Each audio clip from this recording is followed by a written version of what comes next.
Hi, welcome to धन and welcome to session number 7। ये है आपका पाइथन बेसिक्स का पार्ट नंबर 3। तो this is the last Python that you have to study, नहीं?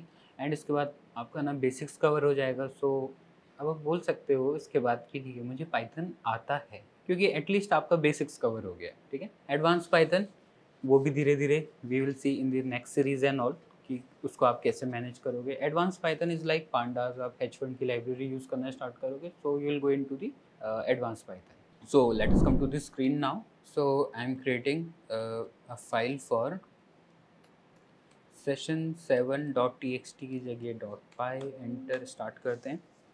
दो चीज़ें पढ़नी है, first is the dictionary and another is the while loop. देखो, डिक्शनरी इज इम्पॉर्टेंट। जो कॉन्सेप्ट्स आज आप डिक्शनरी के अंदर यूज़ करोगे वही कॉन्सेप्ट्स आगे जाके पांडास के अंदर यूज़ होंगे। सेम जैसे कि लिस्ट के कॉन्सेप्ट आगे यूज़ होते थे वैसे ही। क्या मतलब है डिक्शनरीज का, नहीं थोड़ा डिटेल में देखते हैं। डिक्शनरी तो बेसिकली क्या हो रहा है डिक्शनरी के अंदर, वी हैव सम, क्या बोलते हैं इसको, हमारे पास कोई शब्द है और उसका कोई मीनिंग है। तो this is the key and this is the value, this is the key, this is the value, this is the key, this is the value. जब आप लिस्ट बनाते हो तो आप क्या करते हो, एक बार पुरानी फाइल भी मैं ओपन करके रखता हूँ साइड बाय साइड।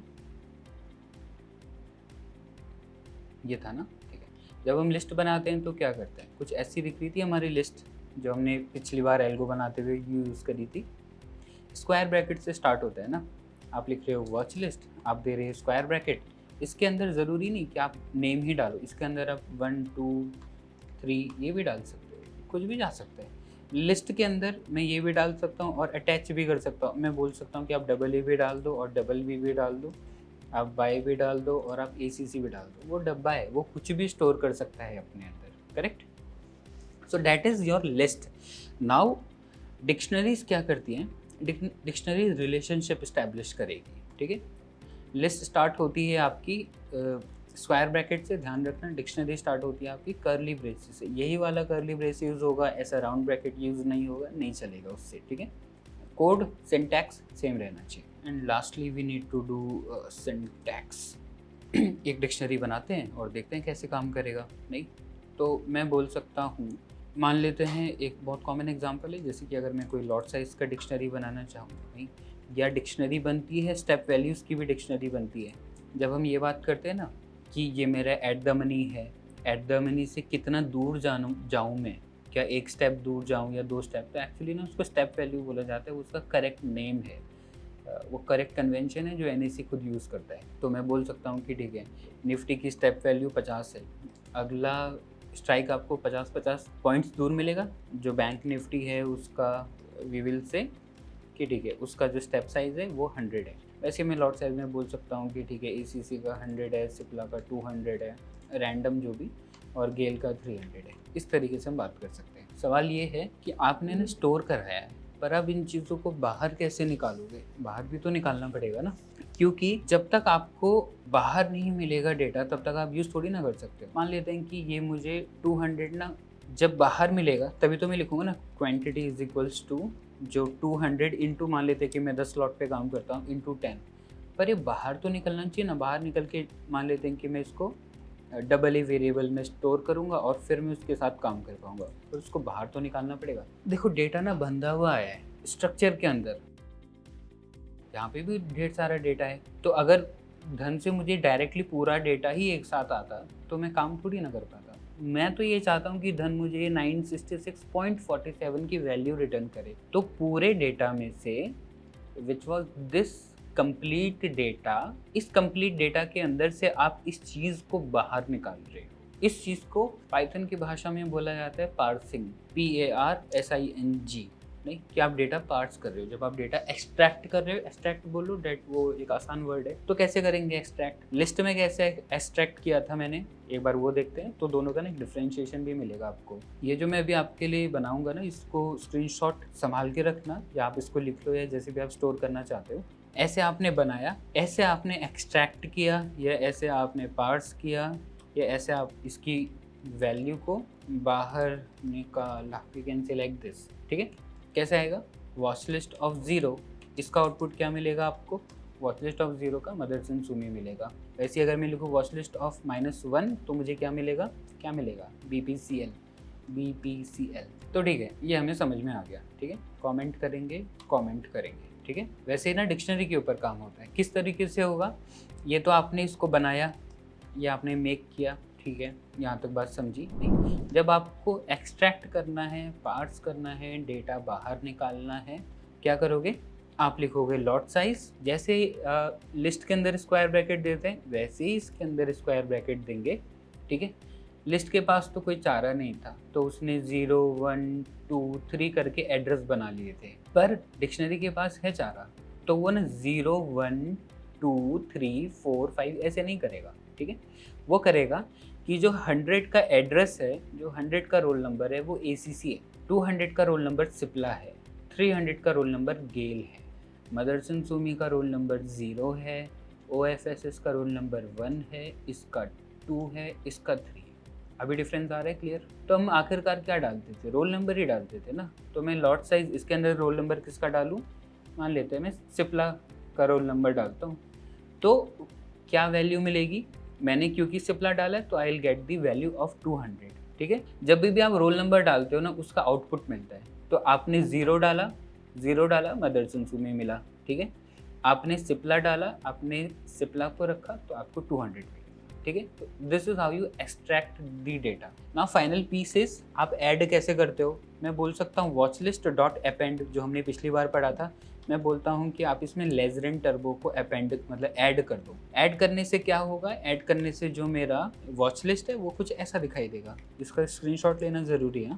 जब ये मतलब मैं कंपैरिजन कंप्लीट कर लूँगा, स्क्रीनशॉट लेना या लिख लो, संभाल के रखो इस चीज़ को। अब मैं जब इसमें ऐड करना चाहता हूँ तो मैं कुछ ऐसा लिखूँगा, लॉट साइज आपके अंदर मैं एक नया वैल्यू ऐड करना चाहता हूँ जिसका नाम है LT, और LT का अगेंस्ट भी आपको कुछ पुट करना पड़ेगा ना। अभी तो आप सिर्फ की पुट कर रहे हो, रोल नंबर पुट कर रहे हो, उसके अगेंस्ट भी कुछ पुट करना पड़ेगा। सो आई विल से कि अब इसकी जो लॉट साइज है वो 400 है। तो जब आप ऐसा करोगे तो आपका लॉट साइज कैसा दिखने लगेगा, it would look something like this, comma LT comma 400। पर सर ये सब करने से क्या फ़ायदा, क्यों कर रहे हैं हम ये सब, कर रहे हैं।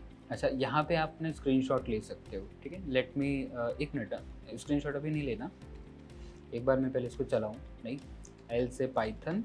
ठीक है, मैंने लॉट साइज का एक डिक्शनरी बनाया। ठीक है, मेरा लॉट साइज कैसा दिखता है, ऐसा दिखता है। फिर मैंने क्या करा, लॉट साइज ऑफ सिप्ला निकाला तो क्या मिलना चाहिए आंसर, सोचो क्या मिलेगा, 200। कॉपी पेस्ट, तो आई गॉट 200। और फाइनली मैं क्या करता हूँ, फाइनली मैं बोलता हूँ कि मैं एक उसमें नया चीज़ ऐड कर रहा हूँ। सो लास्टली आई एम सेइंग कि अब मैं इस लॉट साइज वाली डिक्शनरी के अंदर मैं एक नई चीज़ ऐड कर रहा हूँ जिसका नाम है 400। ठीक है, तो I will copy this thing, I will paste it here, enter करूँगा। और अब अगर मैं लॉट साइज प्रिंट करता हूँ तो देखो LT और 400 ऐड हो गया, ये ऐसा आ गया। ठीक है, ऐड हो गया ना। क्या फ़ायदा है चीज़ों को ऐड करके, ये फ़ायदा है। मान लेते हैं ना, फॉर एग्जांपल आप कभी तो ऐसा करोगे ना कि आप टॉप गेनर्स और टॉप लूजर्स की लिस्ट बनाओगे। तो मैं बोलता हूँ कि हम स्टार्ट करेंगे एम्प्टी लिस्ट से, नहीं, और मैं कुछ तो कैलकुलेशन करूँगा। अगर मैं बोलूँगा इफ़ अगर मेरी कैलकुलेशन पास होती है तो top gainer dot append of name.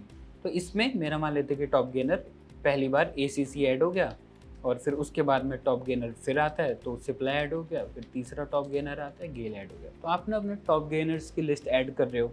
मान लेते हैं ना कि आप स्कैन करते हो, मतलब कि कल ऐसे ही तो नहीं हम ट्रेड करेंगे ना, शाम को बैठेंगे 6-7 बजे, मार्केट को स्कैन करेंगे, देखेंगे कि कल कौन से स्क्रिप्ट में अपॉर्चुनिटी आ सकती है, या बैंक निफ्टी कर रही हो तो कौन से लेवल्स हैं। सो मान लेते हैं कि आई से लेवल्स इज एम्प्टी, नहीं, और मान लेते हैं कि मेरी पिवट पॉइंट की कैलकुलेशन है, तो मैं बोलूँगा जो भी कैलकुलेशंस है आप लेवल्स के अंदर अपेंड करो। क्या अपेंड करोगे, सपोर्ट 1, आप लेवल्स के अंदर क्या अपेंड करोगे, उसके बाद सपोर्ट 2, फिर आप लेवल्स के अंदर सपोर्ट 3, मान लेते हैं 2 ही रखते हैं, ज़्यादा हो जाएगा नहीं, और फिर मैं लेवल्स में अपेंड कर रहा हूँ रेजिस्टेंस 1, रेजिस्टेंस 2, और मैं लेवल्स में अपेंड करूँगा पिवट।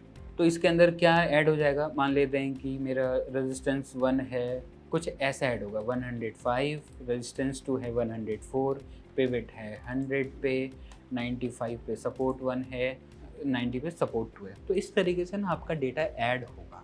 या फिर आप कुछ और कैलकुलेशन कर रहे हो और आपका कैलकुलेशन ये बोलता है मैं कल उन्हीं को ट्रेड करूँगा, उन्हीं स्क्रिप्ट्स में ट्रेड करूँगा जिन स्क्रिप्ट्स के अंदर मान लेते हैं कि डिलीवरी परसेंटेज ज़्यादा है, या फिर मैं उन्हीं स्क्रिप्ट्स को ट्रेड करूँगा जिन पे आज ट्विटर पे सबसे ज़्यादा बात हुई है।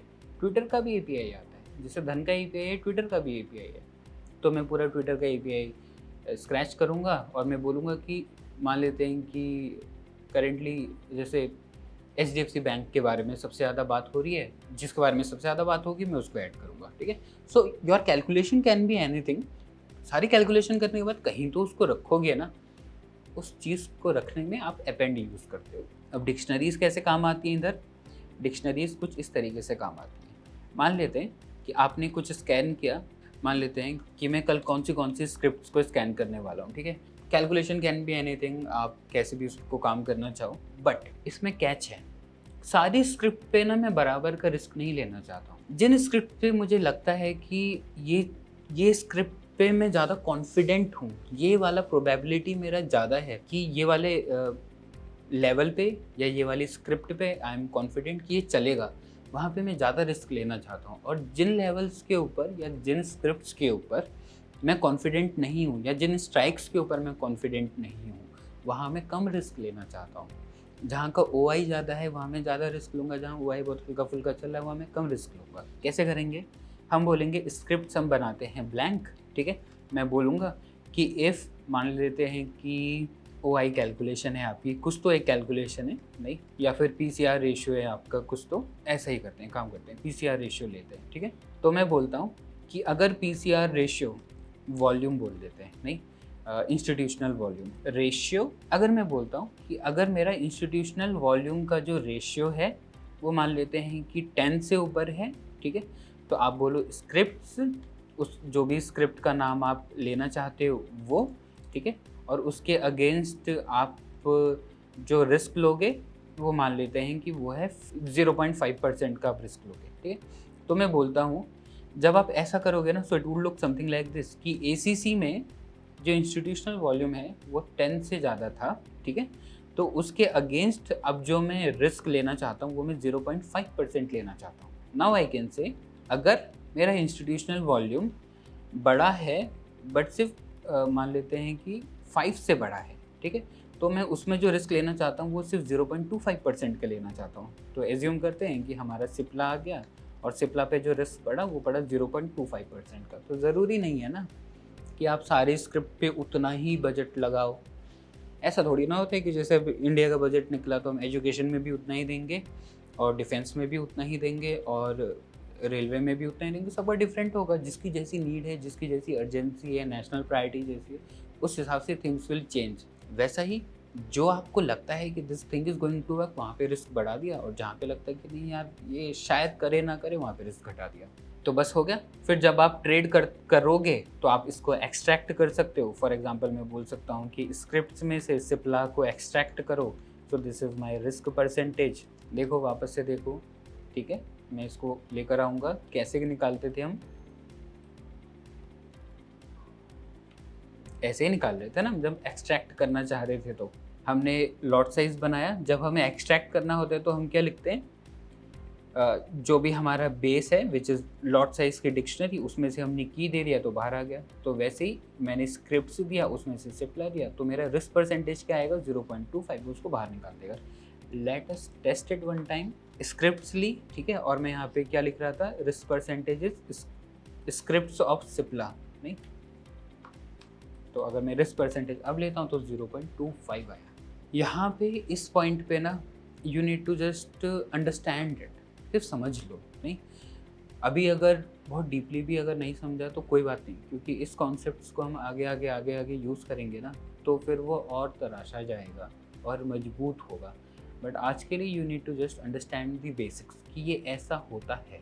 हाँ, अब मैं आपको स्क्रीनशॉट के लिए बोल रहा था ना, अब यहाँ से लीजिए स्क्रीनशॉट। ये मेरी लिस्ट है, ये मेरी डिक्शनरी है। जस्ट टेक अ स्क्रीनशॉट, और ये आपको कहीं अगर आप नोट्स एंड ऑल बना रहे हो या फिर अगर पेस्ट कर रहे हो चीज़ों को तो जस्ट पेस्ट इट आउट, ये आपके लिए काम आएगा। नाउ अब हम देखते हैं वाइल लूप। वाइल लूप क्या होता है? वाइल लूप इज एज इन कुछ कुछ चीज़ें होंगी जो आपको बहुत लंबे टाइम तक करनी होंगी, तो आप वाइल लूप यूज़ करोगे। याद करो हमने पिछली बार वाइल लूप का भी यूज़ किया था। यहाँ पे जब हम स्ट्रैटेजी बना रहे थे फर्स्ट लाइव एल्गो हमारा, तो हमने क्या बात करी कि ये स्कैन तो करेगा पर ये एक बार स्कैन करेगा ना, फॉर लूप ये सिर्फ एक ही बार स्कैन करेगा। तो हमने क्या करा, इसको वाइल के अंदर डाल दिया, तो नाउ अब ये इनफाइनाइटली चलेगा। So that is your while loop. थोड़ा डिटेल में बात करते हैं, हमने पिछली बार तो बहुत हाई लेवल पे बात कर लिया था चीज़ों को। वाइल लूप किस तरीके से लिखा जाएगा, कैसे काम करेगा? आप लिखोगे वाइल, फिर आप लिखोगे ट्रू। अगर आप ऑलरेडी पाइथन करते हुए आए थे तो वाइल के अंदर कंडीशंस कभी मत देना, थिंग्स विल गेट कॉम्प्लिकेटेड। देखो जैसे मैंने वाइल ट्रू लिखा, एंटर किया, ऑलरेडी ना मुझे एक इंडेंटेशन मिल गया, 4 स्पेस बार दूर आ गया मैं, या 1 टैब यूनिट में दूर आ गया, करेक्ट। अब मैं इसके अंदर अगर कुछ भी लिखूंगा ना, ये चलता रहेगा बैक टू बैक। कब तक चलेगा ये तब तक चलेगा जब तक मेरे लैपटॉप की बैटरी ख़त्म नहीं हो जाती। ये इंटरनेट से इसका कोई रिलेशनशिप नहीं है। CMD and I will say pi space bar session 7 enter. तो देख रहे हो ये डबल ही प्रिंट करते जा रहे हैं। आप बोलिए कि मेरे पास एक नंबर है, नंबर की वैल्यू 0 है। जब वो वाइल लूप में आएगा तो नंबर इज इक्वल्स टू पुराना वाला नंबर प्लस 1। तो पुराना वाला नंबर क्या है? 0। 0 + 1 क्या बन जाएगा? 1। जब उसके बाद क्या होगा, ये घूम के ऊपर की तरफ आएगा। पुराना वाला नंबर की क्या वैल्यू चल रही थी? 1। तो 1 + 1 क्या बन जाएगा? 2। नंबर की वैल्यू पहुंच चुकी है 2। अब वो 2 प्रिंट करेगा, फिर ऊपर जाएगा। नंबर की लास्ट वैल्यू क्या चल रही थी? 2 चल रही थी। अब वो करेगा 2 + 1, वैल्यू क्या बन जाएगी? 3। 3 को प्रिंट करेगा, फिर ऊपर जाएगा। नंबर की लास्ट वैल्यू क्या चल रही है? 3। 3 + 1 बनेगा 4।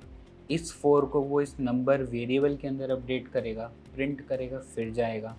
समझ गए? तो एक्चुअली वो कॉन्स्टेंटली रन करेगा और फॉर एवर रन करेगा। लेट अस सी। अच्छा, सिर्फ डबल ए प्रिंट किया है ना, सो आई विल से कि आप एक काम करो, आप ना नंबर प्रिंट करो और कितनी जल्दी प्रिंट किया वो चेक करो। हम 95,000 तक उसने प्रिंट कर दिया है, इसको चलते हुए 3 सेकंड हुए थे। इतनी तेज गिनती तो कोई नहीं कर सकता। चेक करना, मैंने इसको रन करूँगा और इमीडिएट क्लोज करूँगा, एंटर क्लोज। 12,000 1 सेकेंड। 1 सेकेंड के अंदर लगभग वो 12,000 इटरेशंस कर चुका है। स्पीड है, बहुत ख़तरनाक है। कुछ और लैंग्वेजेस होती हैं जैसे कि सी। अगर मैं सी लैंग्वेज में वाइल लूप को कोड करता था तो वो 1 सेकेंड में लगभग 60 to 70,000 बार गिनती कर चुका होता था। ये सी कम से कम पाइथन से आई थिंक 25-30 गुना फास्टर है। तो यहाँ तो 12,000 था, इंटू 25 लगभग वो 3 लाख तक गिनती कर देता था 1 सेकेंड में। तो C is much faster, but वो थोड़ा सा और कॉम्प्लिकेटेड होता है। Don't need to go in there, story है, सिर्फ कहानी के लिए बताया मैंने आपको, ठीक है। ओके, सो वाइल चल रहा है, कहने का मतलब है कि वाइल इनफाइनाइटली चलेगा, हमेशा ही चलेगा। तो ये तो घोड़े के जैसा हो गया ना, भागे जा रहे हैं, भागे जा रहे हैं, भागे जा रहे हैं, हमारे किसी काम नहीं आएगा।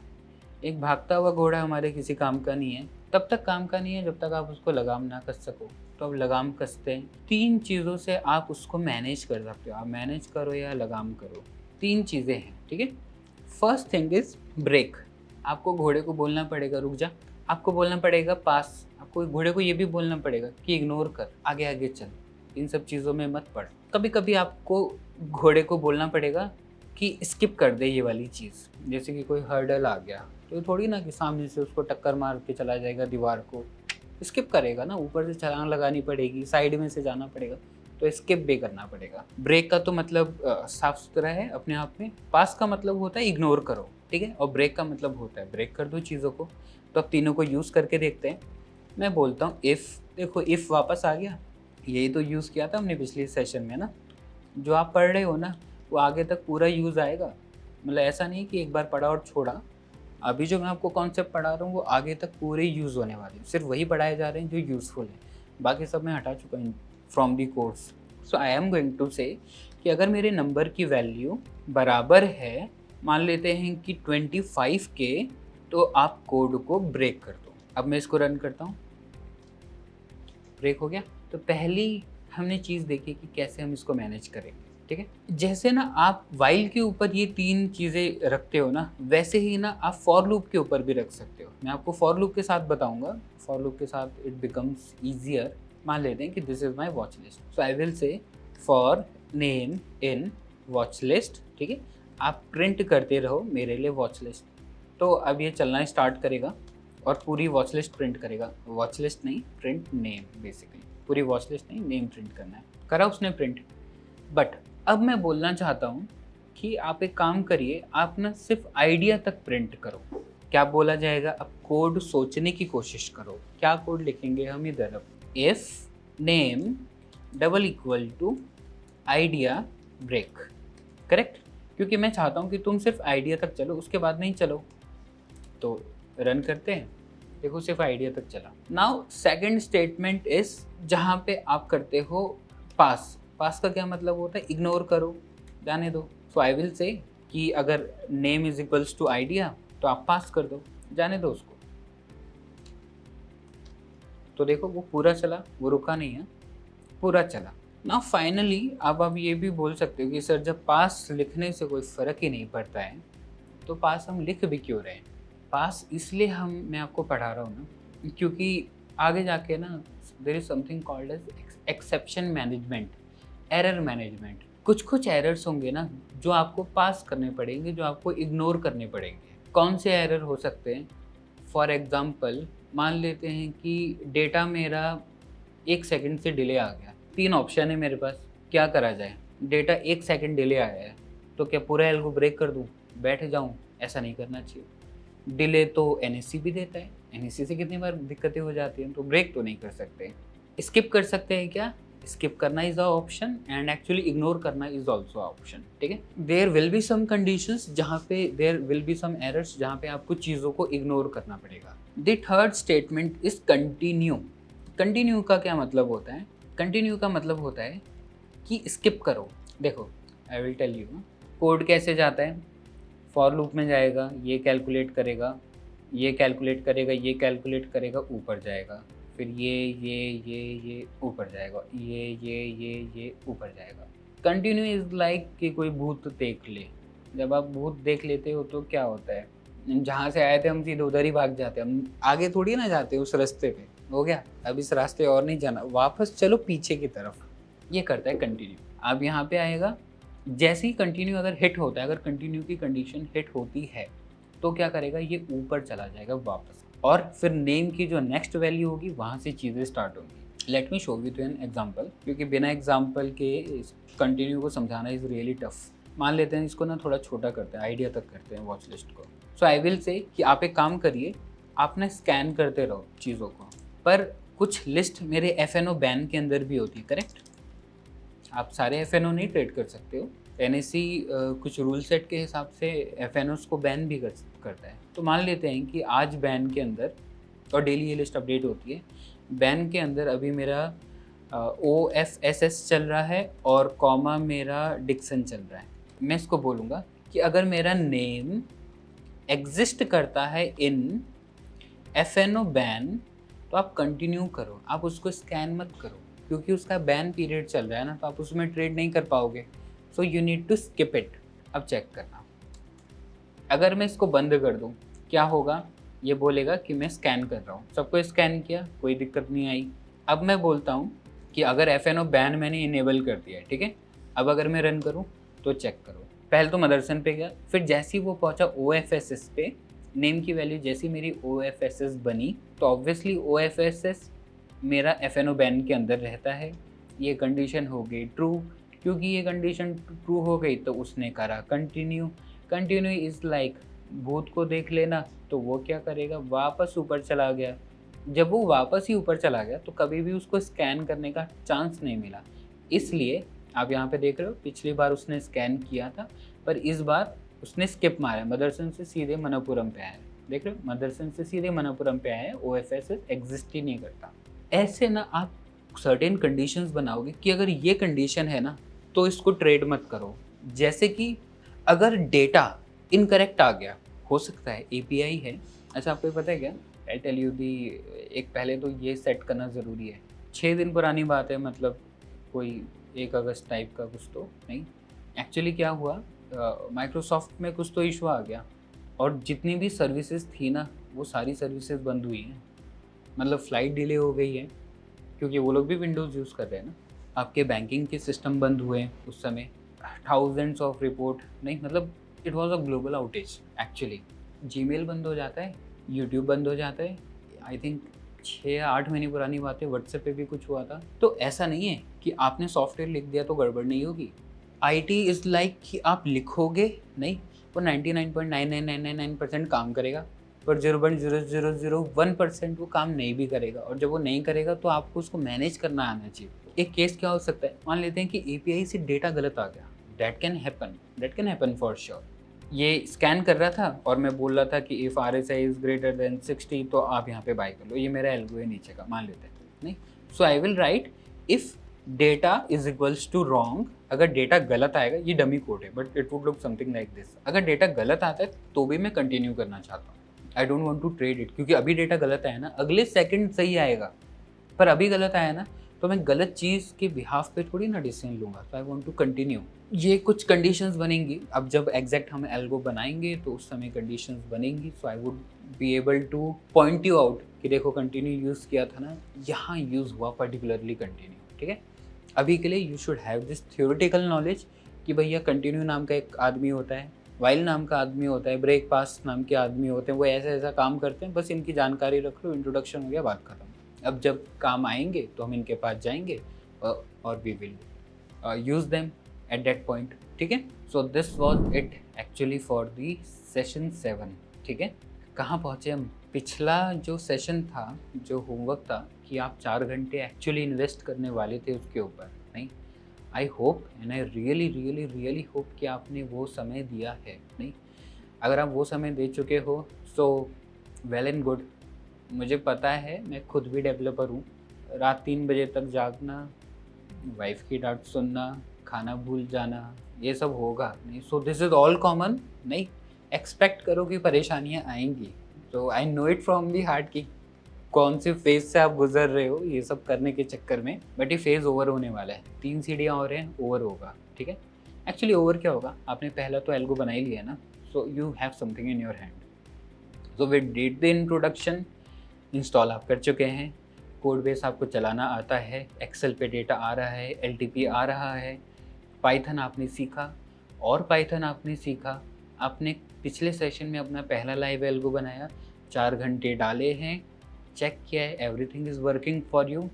और आज आपने पाइथन का आखिरी, जो बेसिक पाइथन का आखिरी स्टेप था, आप वो ले चुके हो। अब यहाँ से बनाएंगे हम दूसरा लाइव एल्गो, तीसरा लाइव एल्गो और फिर चौथा लाइव एल्गो। अब यहाँ से सीधे एल्गो बनाने हैं। So that's it and congratulations यहाँ तक पहुँचने के लिए। अगले सेशन में मिलते हैं। Thank you everybody for your time. Take care, bye. Investments in the securities market are subject to market risk. Read all the related documents carefully before investing.